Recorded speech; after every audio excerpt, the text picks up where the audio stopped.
Micah. Oh, man, this guy does not hold back. No, he does not. We are diving deep today into the book of Micah. That's right. It is a roller coaster. There's fiery judgment, there's raw emotion, and then like these little glimmers of hope for restoration. Yeah. Micah was a prophet during the reigns of 3 kings of Judah, Jotham, Ahaz, and Hezekiah. Yeah. So this is like 8th century BC. Yes. But here's the twist. Okay. He's not just talking to Judah in the south. Right. He's got a message for Samaria, too. Yes. The capital of the northern kingdom of Israel. Which is fascinating because Samaria and the northern kingdom, they've already been taken into exile by the Assyrians. Right. By the time some of these words from Micah would have been spoken. Yes. And the reason we know that is because Micah actually mentions it in his book. Yes, he does. So we know that it's speaking, at least in part, to a group of people who are no longer in their homeland. Yes. And what I find so compelling about Micah is that he does not shy away from vivid imagery. No, he doesn't. Right. Like he throws you into a scene straight out of a disaster movie. Oh, totally. Imagine mountains crumbling, like wax, valleys splitting apart. Total chaos. Total chaos. It's like he's trying to give you a visual of just how big this judgment is going to be. That's right. And I think it makes it more real for the people hearing this prophecy too, right? They can really picture this happening. Right. And it's not just for like the bad guys, right? He's talking about the northern kingdom. Samaria was the epitome of rebellion. But then he throws this curveball and points the finger at Judah, God's chosen people. Yes, he does. Like what? Yeah, how can that be? I mean, Micah is really highlighting the fact that sin and rebellion are not limited to just one group of people. It's a human problem. It is. And it can infect even those who claim to be God's chosen. That's right. And he's really specific about calling out Judah for having these pagan worship centers, these high places right in Jerusalem. Right, in Jerusalem, yeah. Can you imagine? It's like having a shrine to another god right in your own backyard. Yeah, and it really shows you how far they had fallen. Yeah. They were supposed to be set apart, a light to the nations, but they had become just like everyone else. Yeah, and it's that unfaithfulness that is going to bring about the judgment. Now, Samaria is about to face the consequences of its rebellion, complete destruction. And Micah really takes us to the heart of that destruction. Yes, he does. So picture this. You're walking through Samaria. Okay. It was once a bustling city. Right. Now reduced to nothing but rubble and ruins. And you're seeing vineyards where grand palaces once stood. Yes. It's this haunting image. It is. And all of their idols. Yes. All the things they worship, the symbols of their rebellion. Yeah. Smashed, burned, gone. It's this chilling reminder that even the most powerful kingdoms can crumble when they turn away from God. That's right. It's not just physical destruction either. Micah compares those idols to a prostitute's wages. Why that comparison, do you think? I think he's really trying to get people to think about what they're putting their trust in. Idols, they offer this kind of empty, fleeting satisfaction. It's all superficial, and ultimately it leads to destruction. Just like those wages, they might seem appealing at first, but they don't bring lasting joy or fulfillment. Right. And they certainly don't lead to life. They don't. And you can really feel Micah's anguish as he describes all this. Absolutely. Like he's not just some detached observer. No. You know, giving a news report. Right. He mourns. He wails like a wild dog. Yes. Walks barefoot in grief. And that's what makes Micah's message so powerful, I think. It's personal. It's raw. It's not just a list of punishments. It's an outpouring of grief over the fate of his people. Yeah. And that's how it should be, right? Like, shouldn't we be grieving over the consequences of sin? Yeah, absolutely. We should be heartbroken that our actions lead to such pain and destruction. Right. And there's this chilling line in the book. Don't spread the news in Gath. Don't even shed a tear. Yeah. What do you make of that? I think he's saying that this isn't something to celebrate or to take lightly. The judgment coming upon Judah, it's a cause for deep sorrow, not rejoicing. They've brought this on themselves. Right, right. And then Micah shifts his focus to something I think a lot of us can relate to. Okay. Injustice. He calls out those exploiting the vulnerable, grabbing land and homes through shady dealings. The land grabbers. The land grabbers. And you know what? These guys, they think they're untouchable. Totally. Like, go ahead, prophesy. We don't care. Nothing's going to happen to us. Right.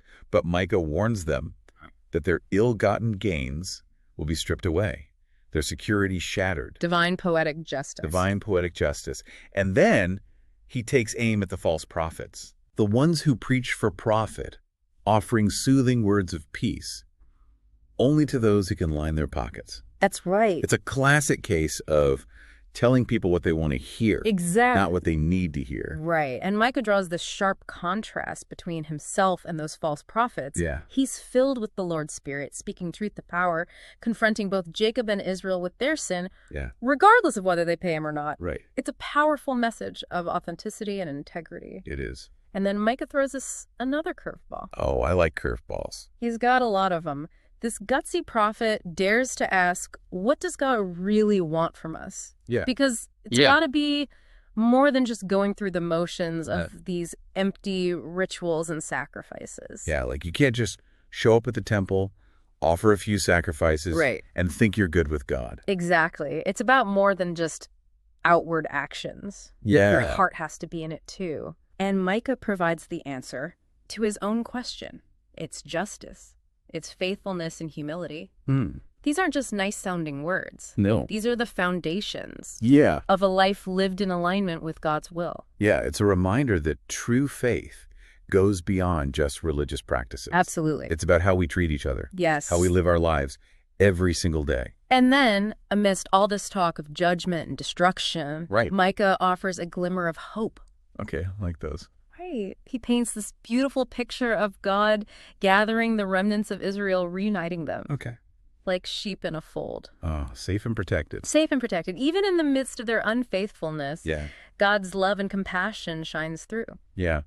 And it's interesting because it's not just like a return to the status quo. Right. It's almost like this elevation or like a step up. Yeah, it's a new beginning, a chance to start fresh. Yeah. And then Micah introduces this really unexpected figure. Okay. This future king who will arise from... From where? Jerusalem. From, of all places, Bethlehem. Bethlehem. Bethlehem, that tiny... The little town. Seemingly insignificant town. Yeah. Not Jerusalem, the grand capital city. Right. Why Bethlehem? Yeah, why? I think it's because Micah's trying to tell us something about the nature of this future king. He won't be like the corrupt leaders of the past. Right. He'll come from humble beginnings, his origins stretching back to ancient times. Oh, wow. And he'll shepherd the people with God's strength and authority. So it's not just a local restoration. Right. It's like a global transformation. That's exactly it. Micah's talking about a future where God's peace reigns over all the earth. That's right. Okay, but then in chapter 7, things kind of take a turn. Yeah. And it gets really, really personal. It does. Micah pours out his despair at the state of Judah. Yes. And it's raw. That's honest. Honest. And I think almost painful to read. Yeah. It's like he compares himself to someone searching for fruit after the harvest, only to find emptiness and disappointment. Yeah. That sense of disillusionment when things don't live up to your expectations. Yeah, that's something we can all relate to, right? Absolutely. But for Micah, it's even deeper than that. Right. It's a deep betrayal, a shattering of trust. Right, even within families. Yes. It's like the very fabric of society is unraveling. Micah even says that the faithful have vanished. Right. They're replaced by those who lie in wait to shed blood, hunting their own brothers. The corruption's so widespread, so deeply ingrained, that even close relationships are poisoned. But even in this pit of despair, Micah clings to hope. There's this incredible, unwavering faith that shines through.